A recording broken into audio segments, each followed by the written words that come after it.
Well, good evening and a warm welcome to Africa TV, The Big Talk, where we discuss real issues.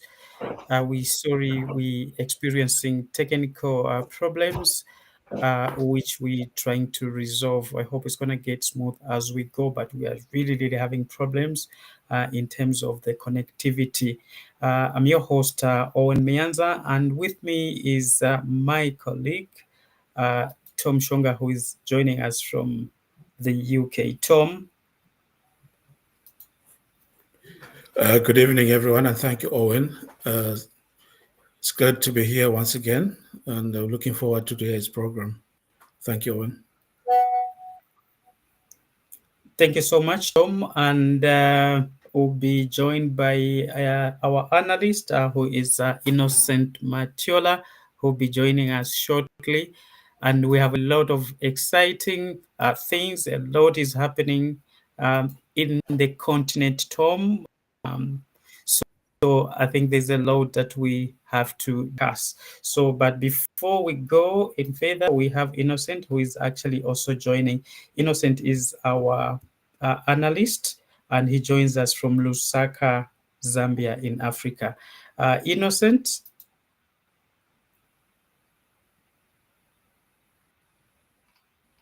Innocent? Okay, Innocent seems to have problems. I hope he's going to manage to come through.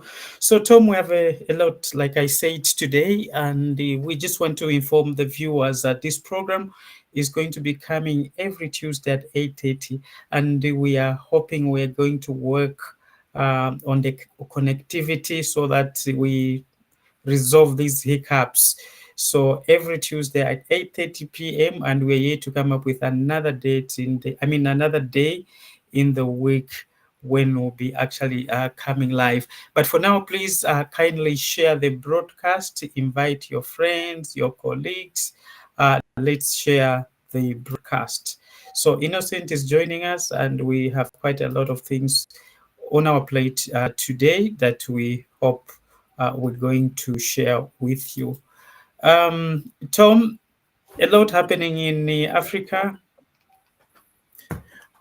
Yes, Owen, there's quite a lot that is happening in Africa. We've got issues in Madagascar, Cameroon.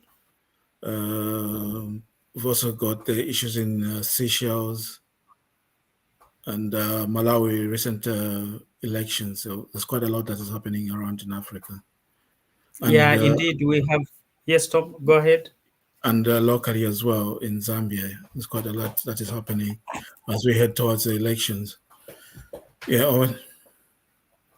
Indeed, a lot happening in Africa, and as we head to elections, Zambia goes to the polls also next year, the August 11th of 2026. So Innocent is joining us from Lusaka, Zambia. Innocent, are you there? We seem to still have problems with Innocent, but without wasting much of your time, like Tom has said, I think we'll start with Madagascar. There's a lot that's happening in Madagascar. There's been protest since last September in Madagascar. The president of that country actually has faced a lot of protests from the citizens who are calling for him to step down from his position. And from yesterday, I think there's a lot that has happened. He's actually left the country. He's fled the country to a place which has not yet been stated where exactly he is. But before we do that, we are going to show you a clip. Today, he did actually send a social media address, the president of that country. As you may know, he came to power in 2009 through protests that he's currently facing. I think there were massive protests then against the incumbent, and that led for him to be actually elected to be president of that country. But he seems to be going through the same which actually brought him. As we are actually looking for a clip, an address to the nation and to the region. So, Tom, you remember this president came in 2009? Yes, I do remember. Yeah, there was, it came through a protest vote, like you said, in 2009, on the backdrop that there was a lot of issues that were going in that country. So it's a question of history repeating itself. So he has apparently fled the country to an unknown destination, and Indeed, this has followed an impeachment Yes, go by ahead, Tom. Parliament. Yeah, this has followed an impeachment by Parliament. Okay, And Tom seems to yeah, have a problem with the connectivity. Yeah, we looking at issues happening in the continent, and right now we're talking about Madagascar. Please, this show is meant for you to actually contribute. We are currently live on Africa TV.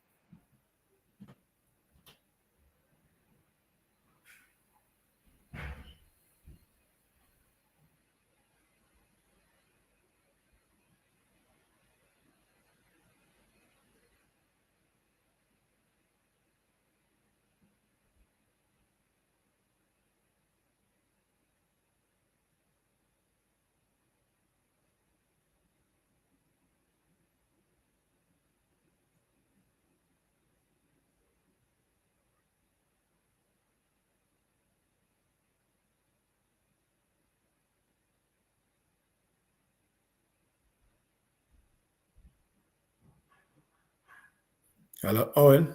We seem to have lost Owen.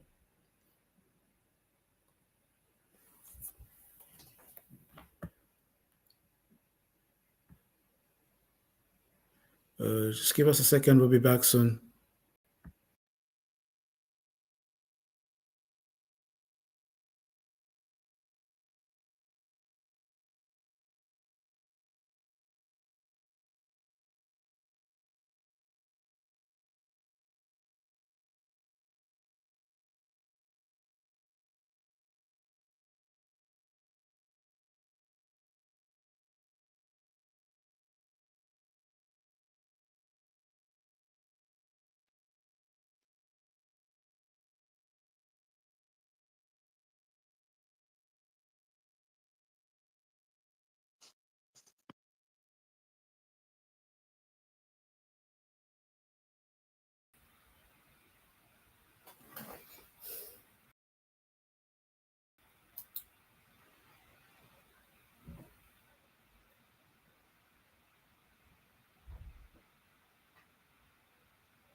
Tom, are you there?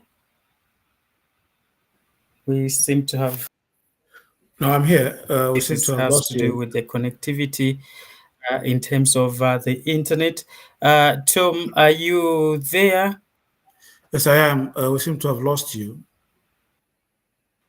Okay, so Tom, we can't see your picture. We can't see your picture. I hope you get back here. So, I'm here, viewers, you're Owen. watching the Big Talk on Africa TV, and we're looking at what is happening in the continent. And currently, we're looking at the happenings in Madagascar. So, the happening in Madagascar. And with me, my colleagues, we have Tom Shonga, who is joining us from the UK in London, to be specific, and we have Innocent Matiola. Our analyst, and he joins us from the capital of Zambia, Lusaka. So, are you there?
Okay, Tom, are you there?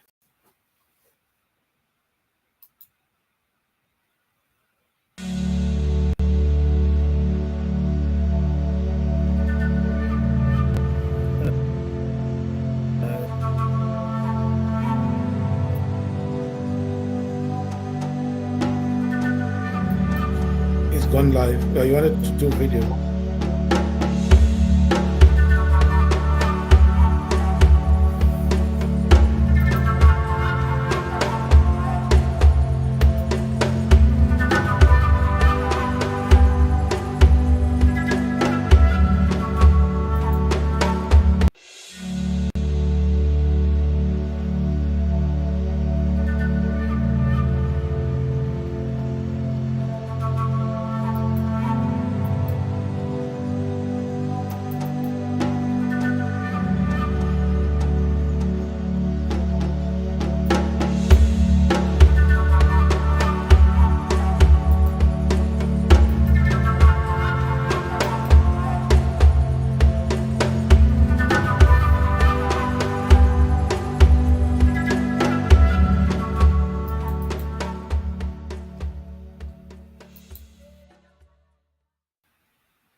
Calling for the constitution to be respected, the opposition's backing the on that Rajoelina leave office.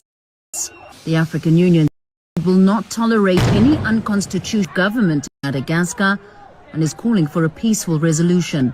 Famida Miller, Al Jazeera, Antananarivo.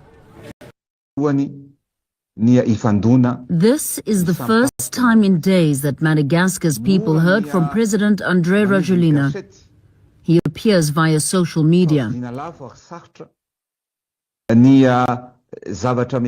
When other presidents also gave their advice from the African continent to send troops to restore peace, I said that it does not fit with Malagasy way of thinking, so I refused. Because of that, I had to move to a secure location to protect my life and ensure my own safety. His disappearance follows weeks of anger and protests sparked by prolonged power shortages. Since the protests began, the Senate, the upper house of Parliament, has also dismissed its president. The demonstrations have largely been led by young people, Generation Z, calling to resign. The United Nations says at least 22 people have been killed. Protesters believe the numbers much higher. Madagascar is one of the poorest countries in the world. This, a national stadium that cost more than $70 million to build.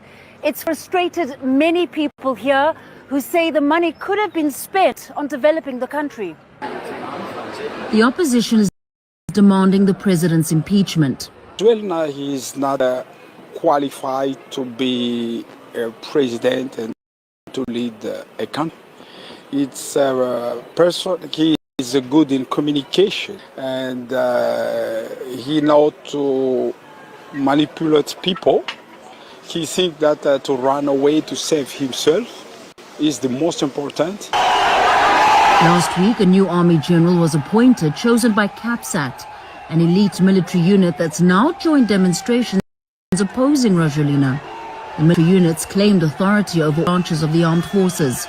At the time, Rajoelina called this an illegal attempt to seize power. Has there been a coup? Whatever we say, I will not come back anymore. Until today, I can say there is no any coup. While calling for the constitution to be respected, the opposition's backing the army's demand that Rajoelina leave office. The African Union says it will not tolerate any unconstitutional change of government in Madagascar and is calling for a peaceful resolution. Famida Miller, Al Jazeera, Antananarivo. This is the first time in days that Madagascar's people heard from President Rajoelina. He appears via social media. When other presidents also gave their advice from the African continent to send troops to restore peace, I said that sending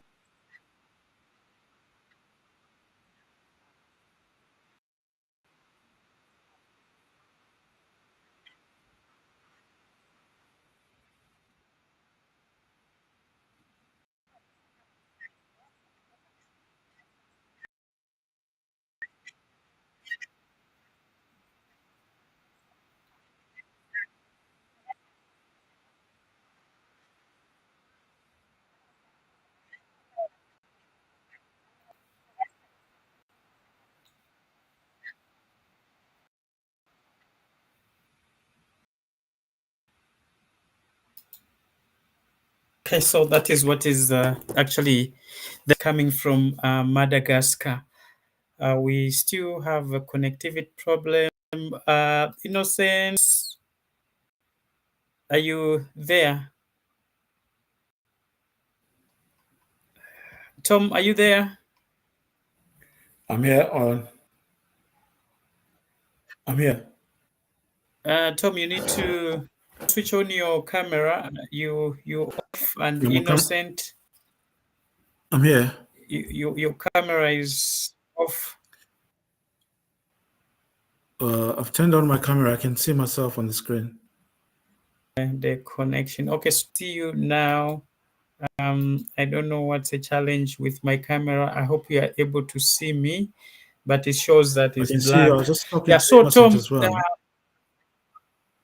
Okay, I was so I talking to think my Innocent. pitch has come on now. That was Yeah. okay, so that was a problem with the connection. Internet is really, really bad. Yeah, Tom, I hope you've seen the audio address by the president of Madagascar. That's the first address since he went quiet. He's just said that he had to leave the country because he felt his life was threatened. He was not safe. So he decided to leave the country. He has not mentioned exactly where he is, but yesterday media report suggested that he had fled to France. There's been no official communication other than what he said today, that indeed he's in a place where he felt he needed to live and be in a place where he felt he could be safe. Tom. Exactly. Yeah. Oh, and yeah, it's a very unfortunate scenes that we saw happening in Madagascar, where there were protests by youth and the eventual removal of a president who came in by protest as well. So yeah, it's quite a very interesting situation that is happening now, unfolding in Madagascar, and we learned that the military have taken over. And according to a clip as well, the African Union says will not recognize any illegal government that comes in through the back. Yeah. Indeed, the army says they've actually taken over, and including SADC. I think SADC has also issued a statement to the effect that they're deploying the leaders, some leaders, elders' statement to go and see how they can broker negotiation between the warring parties there. President Mutharika, who is the chairperson of the organ on politics, actually issued a statement today to that effect. So we are hoping a peaceful resolution is going to be arrived in Madagascar. Yes, Tom, are you trying to say something? Yeah, just saying Innocent is in as well now. Okay, so we hope Innocent gets on. Okay, so he was in, but I don't know again. Okay, I think he needs to be in. Okay. Yeah, so I was just saying that we're hoping that a peaceful resolution is actually reached in Madagascar, so that at the end of the day, I think the interest of the country must be held above anything else. Innocent is now live. He joins us from the capital of Zambia, Lusaka. Innocent is our analyst. Innocent, you are welcome and good evening. Sorry, it's been a problem with the connectivity in terms of internet. Innocent. Thank you so much. Good evening, viewers. Okay. You are welcome, Innocent. Welcome. We're just discussing the issues in Madagascar. I hope you did watch the address by the president, who's fled the country to a location he has not disclosed because of his safety. Maybe just quick reactions to that. And the army has announced that they're taking over, though the African Union, SADC, the regional grouping, have actually said they're not going to recognize that kind of takeover in terms of political power. So they've actually announced that SADC will be deploying some delegation to go and can negotiate for a peaceful resolution. So maybe a quick reaction to that story, Innocent. Well, first of all, obviously, it's unfortunate that we have got a situation in Madagascar unfolding the manner that it is. And like Tom earlier said, it's a pit that obviously which which is purely about the seven that ushered into the office the current president. It is obviously an African and that we should have situations air like that, because I think Africa believes in democracy. A peaceful handover of power is better than military takeover. It's very strange for Sadiq that the new president of Malawi is Ivan Bosch to, as an experienced statesman himself, to handle that situation on behalf of citizens.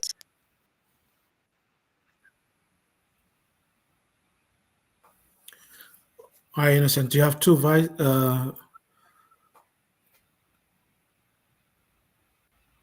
Do you have two vices there? Tom, yes, but the other one is inactive.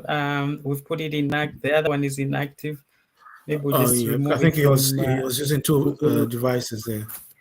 Okay, so I've removed it. So Tom, are you able to get Innocent? Innocent, your connection looks to be extremely bad. Are you there? Can you hear us, Innocent?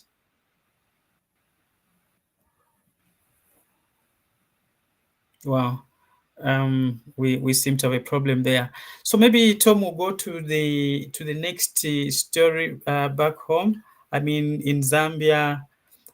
Innocent, are you there? Okay. We wanted Innocent, I think, for this story, since he's based in Zambia and he is actually following up these issues very, very closely.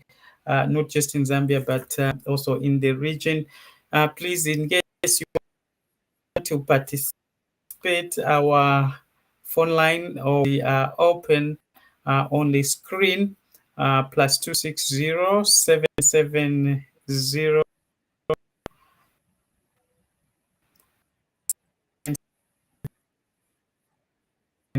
Send your WhatsApp message. We live on Africa TV Facebook page, Africa TV YouTube channel, and we also like Zambian Eye page. Yes, Tom, maybe we can go to the next. Do we go to the next? Innocent. Innocent trying to come through. Seems to have a problem with Tom. Oh, I think my connection is also. Tom, can you hear me? Yes, I can hear you. Oh, great. Okay, I think we'll go to the next story, Tom. Cameroon went to the yesterday to elect the next president. It's a quite an interesting race, Tom, there, because we have a president, President Paul Biya, who has been, is it 92 years, who's seeking for re-election. He's been at the helm of that country for the last 43 years. 43 years, Tom. Well, indeed, power Quite is sweet. interesting. I 43 don't years. know what he still wants to do that Indeed. he has not done in the last 43 years. But yeah, sorry to say that. It reminds me of another country in Africa, Tom, Uganda, where we have Museveni, I think, who's been in power since since I started. Actually, that's the time I started my grade 1. So he addressed his supporters. He addressed his supporters, saying this is the last time he's seeking re-election, because he has projects that he wants to complete. Yes, Tom. Wow, that's interesting. Yeah, he still has projects that. Yeah, he still has projects that he wants to complete at his age. I think he needs to relax, take life easy. He shouldn't be talking about projects at that age. Museveni has been in power since 1986. 1986. That's the time I think I went to school. I started my school, my primary school. So he's been at the helm of that country since that time. But now he's saying this is the last bit he's taking so that he can complete the projects. Now, back to Cameroon. Yes, Paul Biya, 92-year-old. The results have started trooping in, Tom, in that country from yesterday's elections. Yes, and so far the indications are that the opposition is actually leading. The opposition presidential candidate is leading. But one fun thing is that, I think it's too early. He did issue a statement. He addressed the nation today where he claimed victory. Oh, who's this, Tom, are you the there? opposition leader? Yeah, the opposition leader, Issa Charom. Issa Charom, he's standing against Paul Biya, and he claimed he was far, far ahead, and he declared he had won the elections. I think with the results that had just started coming, he said he was ahead at 68% against 46% for Paul Biya. However, there's been no official statement coming from the electoral commission of that country, but they did warn that any early declaration would attract the wrath of the law. The electoral commission of that country has up to October 26 to declare the winner of the election. Tom. Indeed. Yeah, according to Al Jazeera, leader Issa Chiroma Bakari has unilaterally declared victory in the country's presidential election. So, like you said, there's nothing official coming from the Electoral Commission in that country. So we still have to wait and see how it goes. It seems a wind is blowing of change in these countries. Paul Biya, as you said, has been there for the past 43 years. And I think, I'm not speaking as a Cameroonian, but I think Cameroon should move on and find somebody new to lead them. I think Paul Biya has done quite a lot. He has expended his life as a leader of that country for that period. So they need a new blood, yeah. Indeed, they need the new blood. Yeah. So there's also a former government see if we spokesman can and Ali of have- Biya for 20 years. Yeah. Sorry. Yes, Tom. So let's see if we can have. I think. And women, today it is with deep emotion and immense pride that I address you. Together, we have written history. I saw a Cameroon standing. I saw women, men, youth, and elders braving.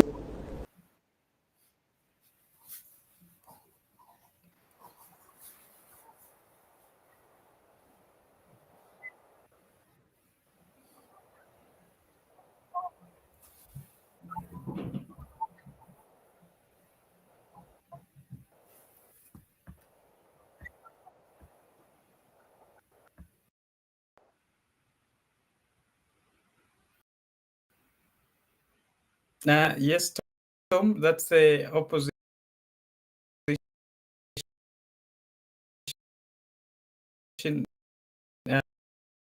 leader there from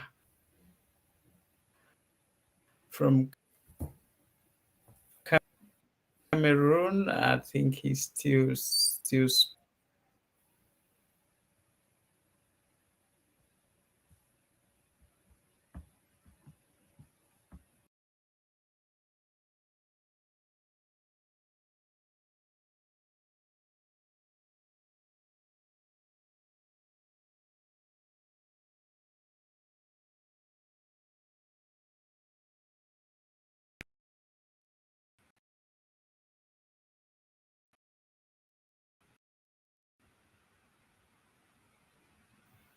That's the opposition leader from Cameroon who will be ahead in the elections that took place yesterday. Country official results have not yet been actually declared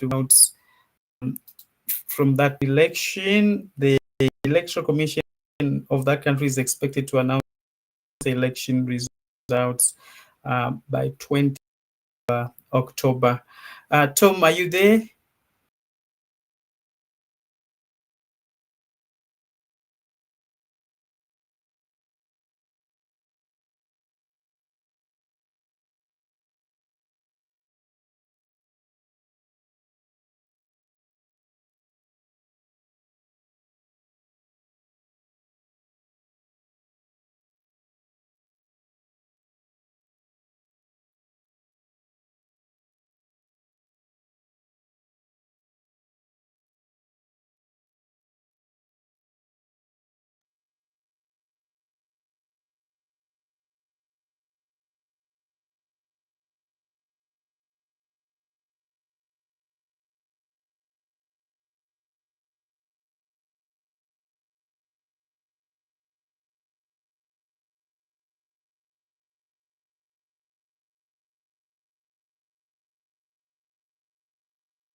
That's the opposition leader for Cameroon addressing the nation earlier today.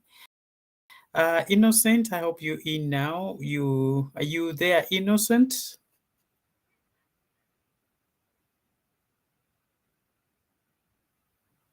Tom, are you there? We seem to have a problem with Innocent there. Tom, are you there? Yes, Owen, I'm here. I couldn't hear what the opposition leader was saying. I think the volume was quite low. It's quite low. Yeah, I couldn't hear it from this end. You said the volume is low? Yeah, on the address by the opposition leader. Oh, okay. Yeah. I think it's been a very detailed address. I think he is the heroes of this so-called election victory. He claims no official results yet have been announced. Tom, no official results by the Electoral Commission of that country has been announced. Like we said, the results will be announced next week. I mean, not next week, on the 26th this month.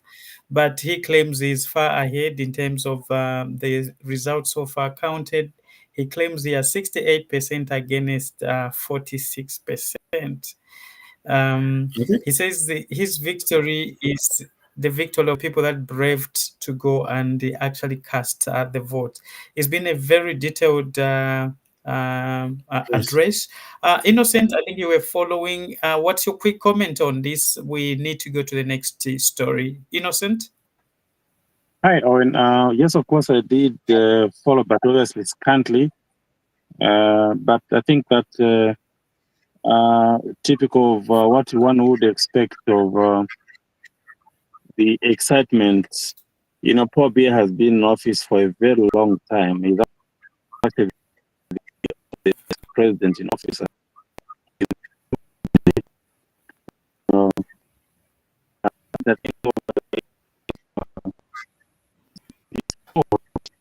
And now, interestingly,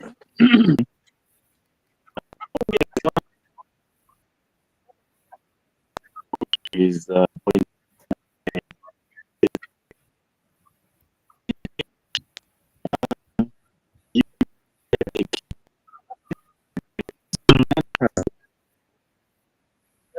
we seem to have a very poor.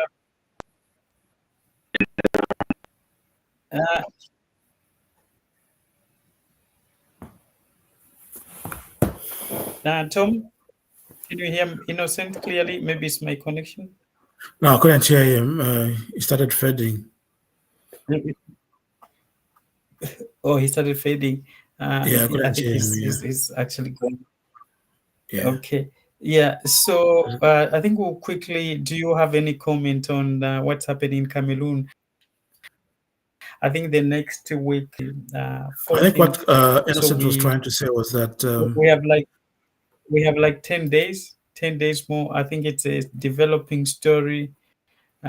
Quite interesting in Africa because Paul Biya has been at the helm for a very 43 years at the helm of that country. So Innocent, you are back. You can maybe continue quickly summarize on that one, so we go to the next story. Oh, and sorry, the network outage is an issue. I was saying that Paul Biya is one, as much as the very odd African president, I think, at the world stage, he's one person that is very good to his citizens and his appointees. He takes personal care. I was following one incident. In most cases, when he comes to any address, he spends most of the time getting to have a feel of the warfare of every one person in the queue to meeting him, which is obviously very strange. So he's got the personal touch. He gets personally affected and wants to get to hear how every one of his appointees are doing. Now, for his age, that I think is one thing that people should know why he keeps being re-elected at that age. He's Of course, I think the opposition leader there also want to make it very clear, good as he may have been, I think age is catching up. The efficiency to deliver as a president obviously is also going down as much as he's a good person to most of his, natives and stuff like that. So I think that's one thing which we have to learn. Of course, earlier you mentioned of Seven, who has been there for a very long time too. But in this setup, one thing that must be able to be noted is sometimes, you see, there's a bit of using the systems of government for one to stay in power, using, of course, colleagues that they got into, the time the man got into power with, and, these, they create a hedge, they master the systems to ensure that the incumbent stays in power, because his stay in power is a guarantee for them also to keep on living, obviously off the treasury, if I may say, and obviously having to have the limelight in these countries and so forth. So for Paul Biya, it's an interesting, story, and I think that the opposition want to make it clear that it's time the old man goes to rest and the young generation take it up. Oh, interesting indeed. The young generation to actually take it up. Maybe we go to the last story in Zambia. We go to the last story in Zambia. So maybe Tom, as we get to that last story, you seem like you want to to add something on the No, I was just happenings agreeing with in the what Innocent was saying. Yeah, because it is premature to declare victory in countries whereby leaders have mastered the art of staying in power. So we can only wait for the official results in 10 days' time. So I think it's premature for, is it Chiroma or something like that, to declare who has declared himself as the winner of the elections in Cameroon, in as much as Paul Biya has stayed very long. So, yeah. So yeah, we can move on. right. Yeah, we can move on to the local. Yeah, so trending. maybe because of the connectivity, as we go to the local trending story in Zambia, we are going to some people missed exactly what happened.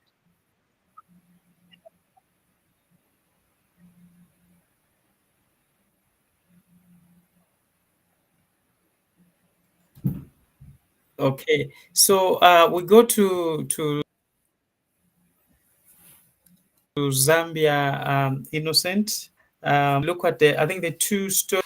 Today we'll concentrate on one story in Zambia, where the president of that country actually did address his supporters over the weekend. The people are talking in the streets on some of the issues that the president actually brought. But before we go to that, we'll just go for a short break and we'll be back shortly. We'll be back shortly with that story. So we'll go for a short break.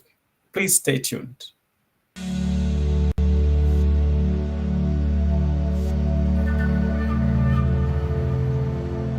Oh, and I got a problem. I think I could hardly hear you on the build up to the situation in Zambia. I don't know if you could repeat so that I could speak relative to issues at hand here in Zambia. I was unfortunately unable to speak up clearly in terms of what you may wish to get to hear about happening in Zambia. If you can try and maybe repeat what you meant to say, pick it up.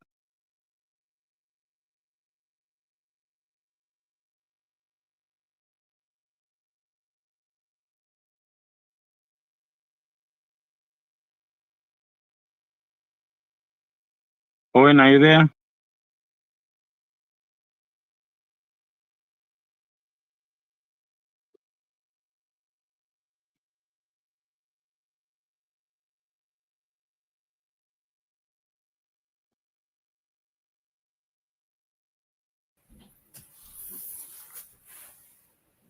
Owen, are you able to get me? Okay, yeah. So, Innocent, yes, I'm able to get you. You said you're not able to. You didn't get me exactly. I said we're moving to Zambia, where the president of that country, President Hakainde Hichilema, addressed his supporters over the weekend. He said a lot of things, but I think what is of interest is the country that also attracts some attention from the region and other countries, where he spoke of having personally called President Cyril Ramaphosa in the quest to retrieve the alleged the chopper that is alleged to have been bought using public funds. So that is the story I think that we are interested. And he also did personally call the president of Zimbabwe, President Emerson Mnangagwa. So that's a story on Innocent that we are interested in. So would want you to just shed some light, or would be playing the video of to catch exactly. I think the president was addressing his supporters in local language. Now, for the sake of our audience who are in different countries, they would straight away. I hope, Innocent, you did listen to that clip, or unless you want us to play that clip. Maybe if you can just start to speak clear to the context of what he may have said. If you may, maybe just play it so that we can obviously comment exactly what he said. Okay, so we'll be getting that clip and play it. So for now, please just stay tuned. Stay tuned.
So, ndine shushushu number 1 manja. Ndine shushushu number 1. Mnanipaza ka? It comes with the territory. So naona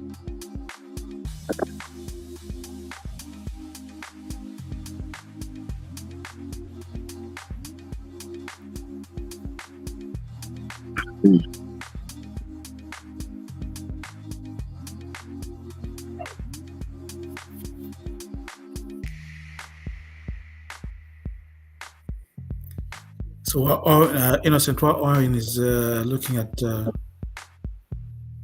videos to play, do you think there's a... Yeah, so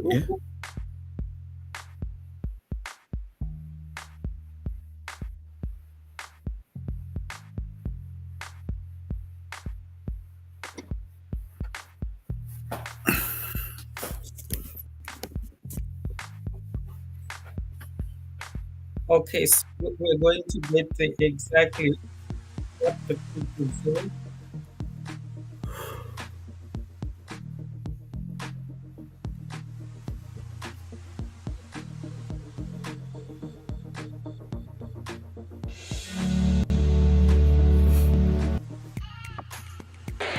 waenda ukubisa kuja. When we came in, I just did not. Okay, President so Ramaphosa, my brother, there is something I want there, hidden there.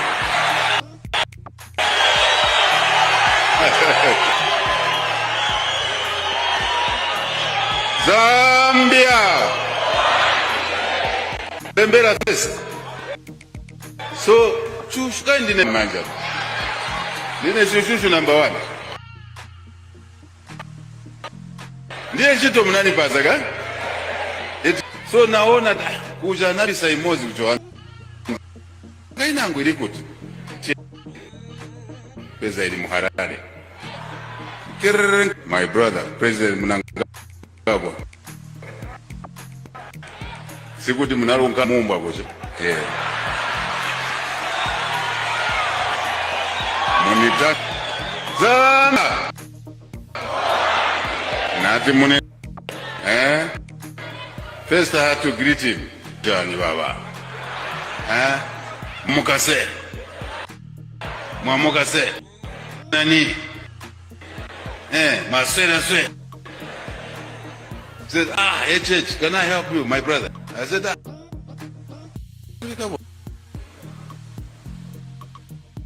Candice, hukuna chana. Natukuli kandege muntu wana.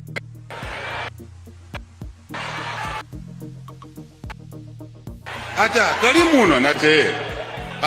Tizakonza ubwele utenge. Tayenda tatenga, taleta takuni. Zambia.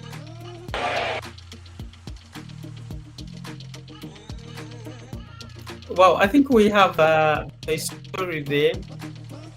We have the gist of that story, Innocent. The gist of that.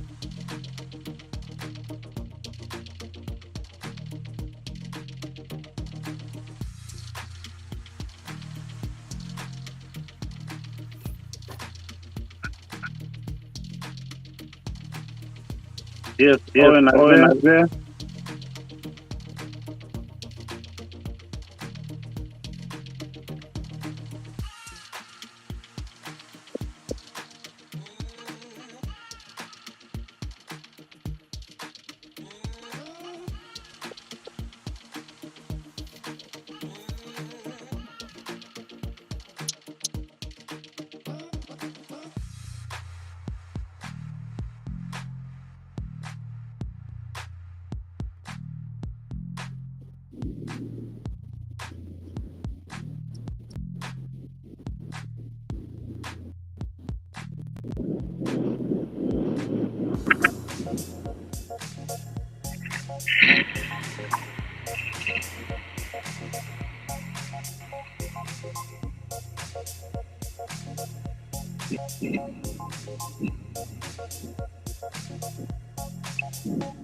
Owen, are you there?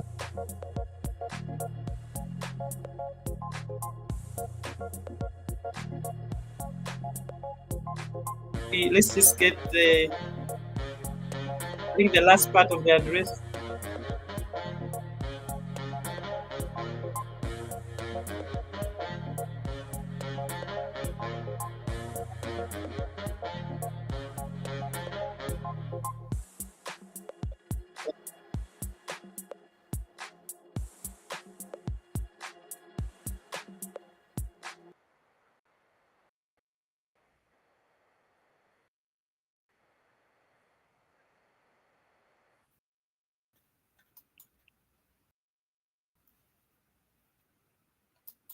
Okay, so Innocent, that's a story which we needed to with and get your reaction to that. Innocent? Yes, sir. Am I, can you hear me? Can you hear me? Yes, yes, you are audible. Yes, you are audible. Thank you. Now, you indicated that for the sake of international viewers, maybe explain to them what the president literally meant or said. Yeah. I think he was commenting on the issue involving the former Foreign Affairs Minister, the PF administration, Honorable Joe Mananji, on the issue of the helicopter report while he was serving as Foreign Affairs Minister. I think that was the issue around there. And of course, the video, if it was played in totality, I think in a brief, issues we talked about are that if you steal money from the Treasury, the Ministry of Health, or any other, you stand alone. And that is in the quest for the fight against corruption. That is his position. He on several times has repeated that even to the party members, is that if they break the law, they don't have the backing of the impact. Sorry, Innocent, sorry. I think you've got two devices that you're using there. Right? Just a second. Okay. No, that one is all right, but I think there's a second one that you're using. Yeah. I think I left that on there and wasn't clear about this. Okay, because there's a feedback coming through. Oh, is that fine now? Yeah, that's fine now, yeah. Thank you. So I was saying that the president was commenting about the issue of corruption and his position that you break the law, you stand alone. And of course, I think that he amplified or zeroed down to two references. One was of the former Foreign Affairs Minister Joe Mananji, who bought 2 helicopters. The president mentioned that he personally called President Ramaphosa to get his collaboration on the extraditing of those helicopter from South Africa. He mentioned calling President Mnangagwa also over the other helicopter, and that each of these two leaders did actually, collaborate and help to get these helicopters to be brought back to Zambia. Now, of course, that has received a lot of commentators and analysts, especially as you know, the three wings of government. You've got the executive, the judiciary, and the legislative. So some sectors of society have taken different positions over that statement, especially as they say that the president has indicated that he personally may have been involved in the pursuit of those cases involving the former minister, and they were also lobbying the witnesses from Turkey. And subsequent conviction of the minister, and that his wish is that the helicopters in question that by the state then be given to the Zambia Air Force. Tom, are you getting me? Yes, I can get you. Yeah, so he indicated that the two helicopters will be donated to Zambia Air Force as the need arises to be used in the transportation of other aids, whether it's maize in any situation of part of this country. Tom? Yes. Go on, Innocent. Yeah, 100%. So that's the situation that she commented. So, yeah. Of course, we don't know at what stage the president had to come in. So it's very difficult whether it's at the retrieval of the helicopters. So it's because he only mentioned about the helicopters, that he sought the retrieval of the helicopters from his colleagues in South Africa and Zimbabwe. So we don't know whether he was actually involved in the prosecution of those. Nothing has been said about that, because I think that what is being said by many commentators is that he's involved in he's the prosecutor, is the judge and the jury. So we don't know exactly at what extent he was involved. Maybe it's only after all the legal procedures had gone through, then they had to go for these helicopters. Well, I think there is no ambiguity in terms of what he said. Mm-hmm. Obviously, what you get from there is that it would seem like prior to ensuring that the information before the court was authentic and tight, he had to get the confirmation of availability of those helicopters in the two countries, Zimbabwe and South Africa. He did indicate that some witnesses had to be picked from Turkey. So it would be irrelevant to mention that this evidence was gathered after the course of law. Yeah. What is indicated and implied in there that the investigations were done, and he did indicate to have communicated to the two presidents in the region for the subsequent extradition of those helicopters. But of course, the witnesses in question that may have about from Turkey, the Republic of Turkey, which also confirmed the president from that country, was to ensure that the witnesses that needed to testify are able to testify, and they only testify in the courts of law, not anywhere else. So by virtue of that, that's what has taken some spiral comments, from different sectors of society, and of course these are opposition aligned who have said by virtue of the president has also demonstrated that he was the prosecutor in the matter. Now, of course, one thing that must be understood that the president was very clear. He needed a corruption-free administration.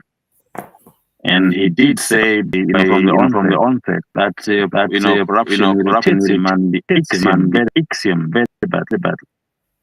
As to whether he needed to get the public that he had any role to play, that is what now has gone to some misunderstanding that he's too involved. Even if he was personal, I can say it would have been better if he doesn't come out that he was actually involved. And remember, he did say the Shushu number one. Shushu implies the chief spy, and he did say he was chosen for that. So essentially, I think that those are statements that didn't go too well with men. I think the preference is that for his office and the fact that the buck stops at him, I think it didn't need to be said, because the provision of law are that there must be partial investigations and adjudicating of those cases. And to hear the president commenting on his direct involvement in following up and ensure that those cases ended up in the manner they did, and that the 2 helicopters will be donated to Zambia Air Force, is what caught the attention of many people, that it didn't appear to rub properly with some people's perception of what he's supposed to do as president. Yes, indeed. Owen, you're back now.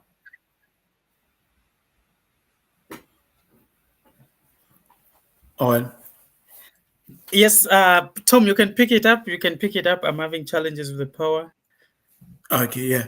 So it's very interesting that the president had to mention that. I think he needs to censor what he says in public, because certain statements would indicate that there's impartiality in the justice system, and there's undue influence coming from the head of state.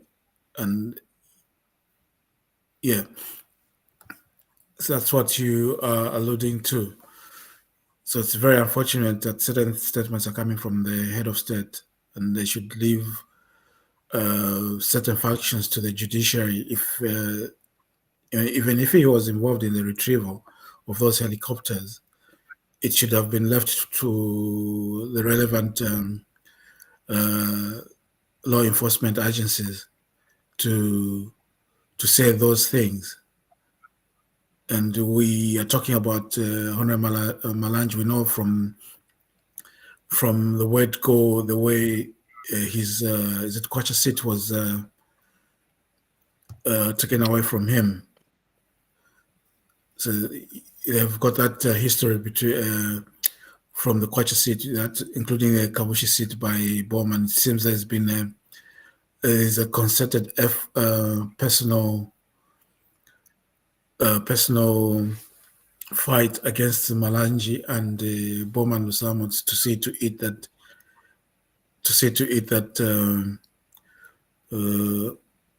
they have to pay. I don't know whatever they have to pay, the price of whatever they have done in the past.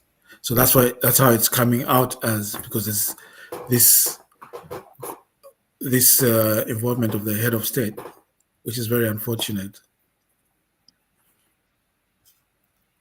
Innocent? 100%, Tom. And this is one thing which is playing out on the Zambian land airways and most media houses, is that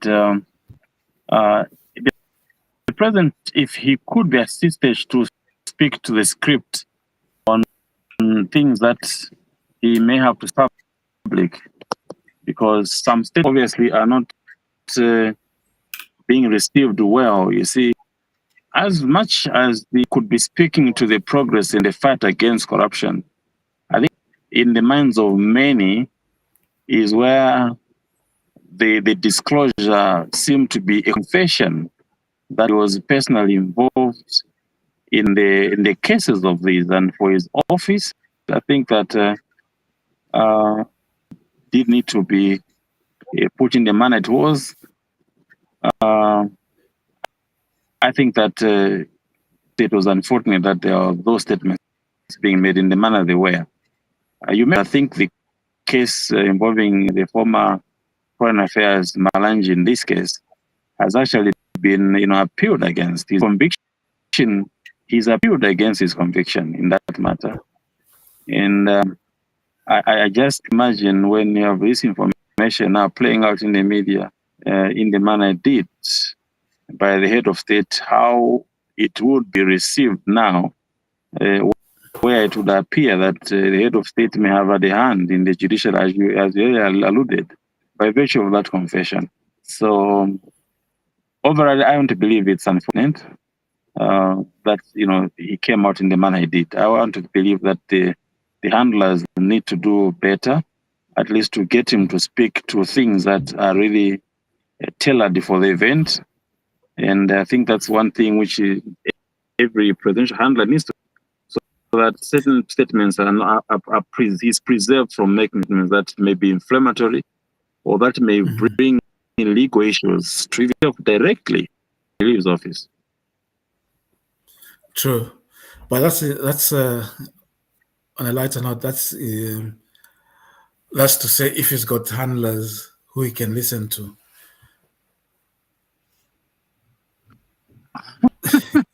Well, interesting.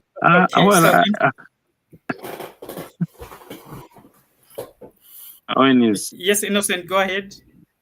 Well, no, you can go ahead.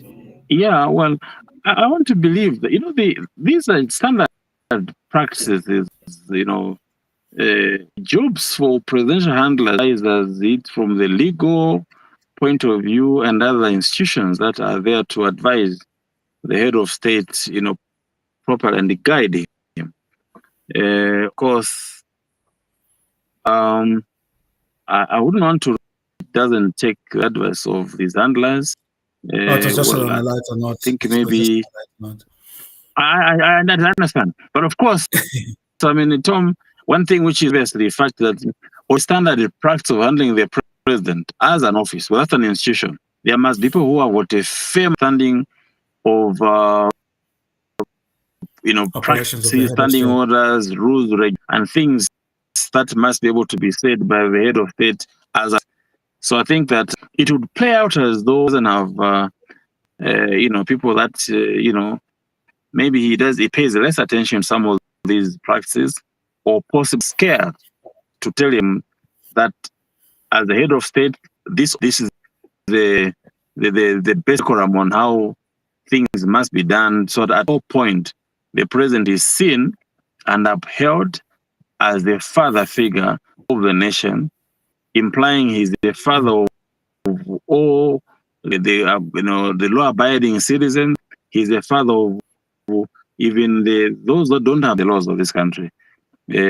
Everyone, worst case, has to appeal to him for justice, for intervention, and stuff like that. So yes, of course, it can look as if maybe either way, or possibly maybe there's no strong way to get him to be aligned to the, you must be able to be speaking to avoid some of these statements, or there's no press rehearsal.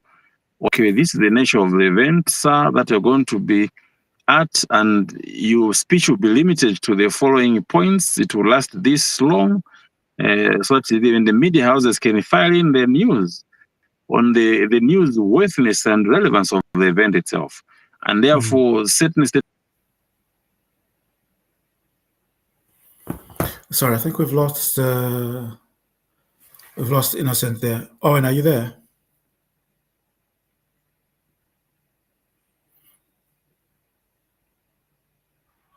I think you're on mute as well. Are you on mute?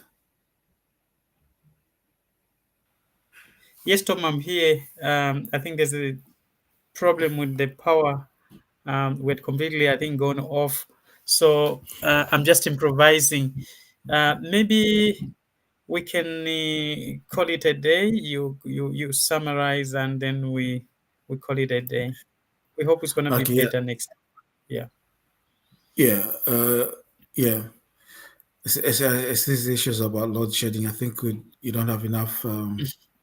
Yes, you can see my pictures. It's serious. I'm completely in the Yeah. dark. I'm improvising. Yeah, it makes you look like an alien. Imagine. So I think you need to conclude, Tom.